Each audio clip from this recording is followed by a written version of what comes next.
Hello friends, welcome to my channel. ना उम्र की सीमा होकर आने वाले एपिसोड की अपडेट आपके लिए लेकर आए हैं। उर्मिला जो है ये सब कुछ बात बता देती है। सुनकर बिमला एकदम से टूट जाती है, फाइल लेती है और माँ के मंदिर में जाकर जो है कहने लगती है कि माँ, आखिर तूने ऐसा क्यों किया।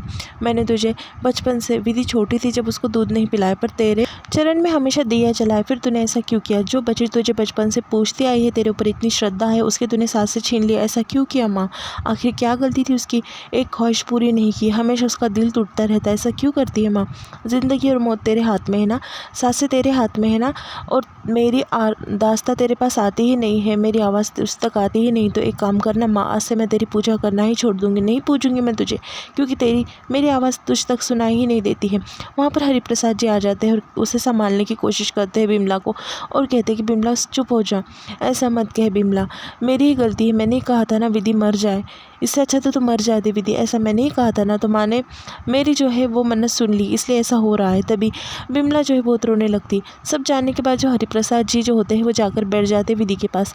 विधि को देखकर काफ़ी इमोशनल होते हैं, उनकी आंखों में आंसू आ जाते हैं, और वो बात याद आती है उर्मिला की कि इस बीमारी का कोई भी इलाज नहीं है, जान ले वह बीमारी। वहाँ पर वो बैठ जाते हैं और कहते हैं कि आज से मैं तेरे हर ख्वाहिश पूरी करूँगा, तुझे खुश रखने की कोशिश करूँगा विधि, तो मेरे पास ही रहेंगी। फिर बाद में आते हैं और माँ के सामने जो है वापस से हाथ जोड़कर कामना करने लगते हैं कि माँ ऐसा मत कर, उम्र तो मेरी हो चुकी है, मेरी बच्ची की उम्र 22 साल है, बस मेरी बच्ची को ऐसा मत बुलाना है तो मुझे बुला ले, वो छोटी बच्ची है, ऐसा मत कर माँ। ऐसा हरिप्रसाद जी बार बार कहने लगते हैं और माँ के आगे हाथ जोड़ देते हैं। वहाँ पर बिमला आती है और बिमला जो है वो हरिप्रसाद जी को संभालती है, क्योंकि उन्हें खांसी आती है। बिमला और हरिप्रसाद जी जो है एक दूसरे का सहारा बन जाते हैं।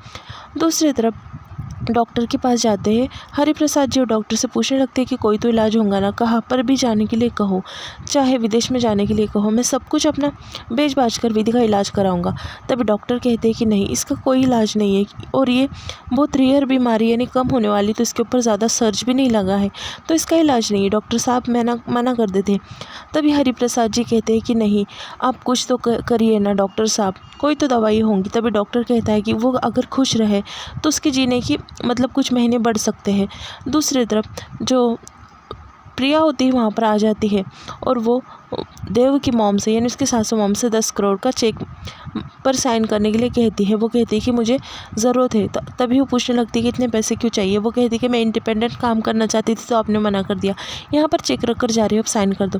दूसरी तरफ घर पर हरिप्रसाद आ जाता है। तभी बिमला उससे पूछने लगती है कि क्या कहा डॉक्टर ने। तभी हरिप्रसाद कहता है कि उसके बचने की कोई भी उम्मीद नहीं है, इलाज नहीं है। उतने में वहाँ पर विधि आ जाती है। विधि कहती है कि क्या हुआ, मैं जैसे आए तुम चुप हो गए। तभी वो कहती है कि कुछ नहीं, काम के ऊपर से हमारे झगड़े हो रहे थे, मैं कह रही थी पापा इनसे कि तुम मंदिर का काम संभाल लो, मुझसे इतना काम नहीं होता।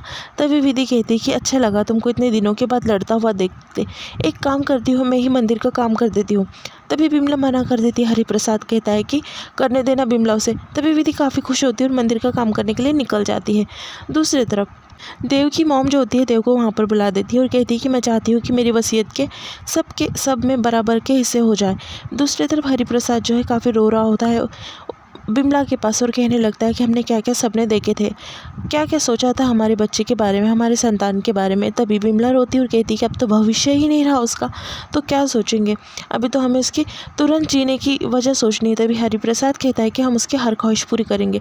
तभी बिमला हरिप्रसाद से कह देती कि उसकी हर ख्वाहिश, हर तमन्ना जो है देव जी से जुड़ी है।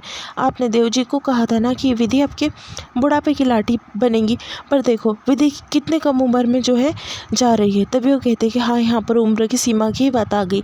फिर वो दोनों में बात होती है। वो कहती है कि सब हरिप्रसाद जी को कहने लगती है कि सब खुशियाँ जो है देव से ही जुड़ी है, क्या आप आपकी बेटी को अभी भी देव के हाथ में नहीं देंगे। वो देव के साथ में जो है काफ़ी खुश लगती है और वो एक दूसरे से प्यार करते हैं।